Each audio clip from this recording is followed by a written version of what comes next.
আমি অ্যাস্ট্রোলজার পরন্তক শাস্ত্রী বলছি। আপনাদের শত্রু কি খুব শক্তিশালী?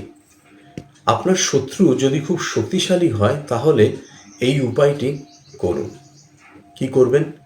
বাড়িতে যদি শিবলিঙ্গ থাকে তাহলে একটি ক্যাটসাই বা টাইগার আই পাথরটি পুরনো হলেও চলবে, পাথরটি শিবলিঙ্গের মাথায় আঠা দিয়ে আটকে দিন।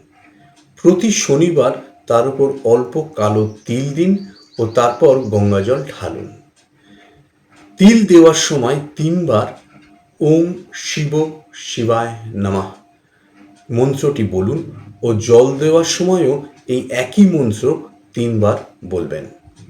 তারপর নিজের শত্রু নিধনের মনস্কামনা বলুন। দেখবেন অল্প সপ্তাহের মধ্যেই আপনার শত্রু নিধন হয়ে গেছে। নমস্কার।